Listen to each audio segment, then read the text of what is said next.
예레미야서 35장 12절에서 19절입니다.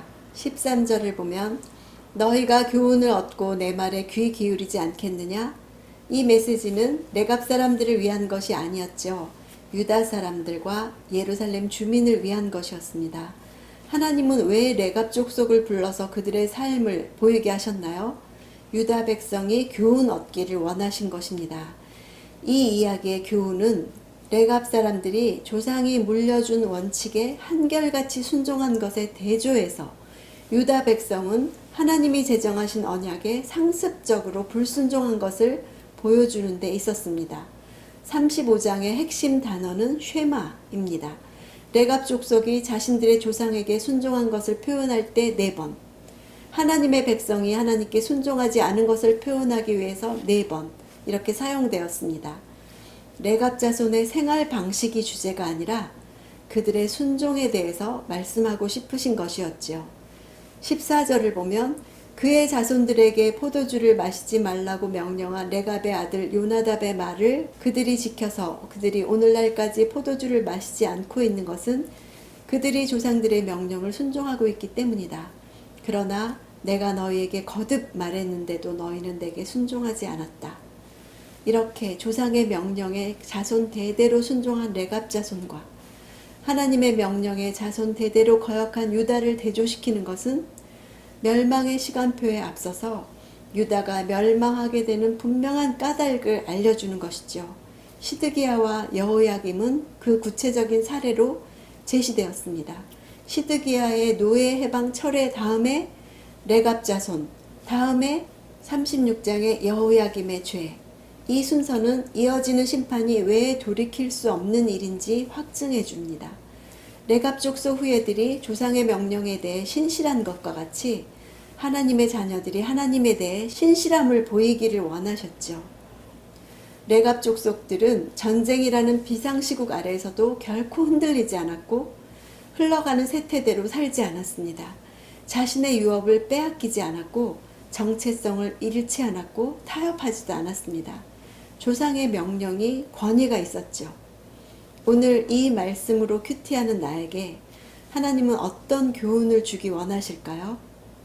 큐티할 때 어떤 본문이든지 같은 말씀을 하시는 하나님을 만나시나요? 하나님은 내가 끊임없이 말했다고 하시고 거듭 말했다고 하십니다. 나에게 끊임없이 거듭 말씀하시는 것이 무엇인가요? 말씀으로 하나님의 실체를 만나지요. 만나지 않고는 우리는 하나님을 알 수 없습니다. 하나님의 말씀이 나에게 권위가 있습니까? 오늘 말씀으로 이렇게 기도하면 하나님이 얼마나 기뻐하실까요? 나에게 이것에 대해 하고 어떤 나의 문제를 말하면서 거듭 말씀하시는 것을 압니다. 내가 순종하지 못하는 것을 회개합니다. 다시 지키지 못할지언정 오늘 주님께 순종하고 싶은 마음을 드립니다. 이 일로 인해서 내가 어리석어 보이고 주류에서 떨어져 나갈지라도 주님께 신실함을 보이는 것으로 기뻐하겠습니다. 이것이 말씀으로 드리는 기도입니다. 그날의 큐티 말씀으로 기도하는 것이죠. 말씀에 가장 잘 반응하는 것이 행동하기 이전에 먼저 이렇게 마음의 기도를 드리는 것입니다. 종말이 가까울수록 믿음을 지키기가 점점 더 어려워질 것입니다. 빼앗기는 것도 많을 것입니다. 레갑 자손과 같이 내 삶에 많은 것을 포기할지라도 믿음의 유업을 지키는 것이 마지막 때 하나님 편에 서는 삶입니다. 그들이 조상의 명령에 순종해서 사는 것을 누가 알아줬겠습니까? 그러나 하나님은 아셨습니다. 그들의 출입을 아시고 성전으로 불러와서 그들의 순종하는 모습을 유다 백성이 보게 하셨습니다. 내가 보잘것없어 보이고 아무것도 아닌 것 같아도 작은 순종을 드릴 때 역사는 하나님이 하실 것입니다.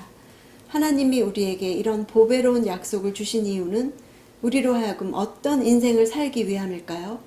세상의 정욕 가운데 썩어져 가는 것을 피하고 신의 성품에 참여하는 사람들이 되게 하려는 것입니다. 자녀들이 이 세상 스펙을 쌓는 것보다 이 영성을 쌓아가도록 기도해야 합니다. 영성은 단번에 형성되지 않지요. 날마다 하나님의 말씀에 반응하는 존재로 자라가야 합니다. 그런 사람은 아무리 환경이 요동해도 일관성 있게 하나님을 바라보는 삶을 살 수 있습니다. 믿음의 유산과 경건과 거룩의 가치를 두는 세대 간의 전수가 필요합니다. 전수되지 않을 때 나라도 없고 교회도 없고 미래도 없습니다. 오늘 순종을 보기 원하시는 하나님께 세대 간의 전수가 있게 하소서, 이 말씀으로 먼저 기도하는 시간이 있기를 원합니다.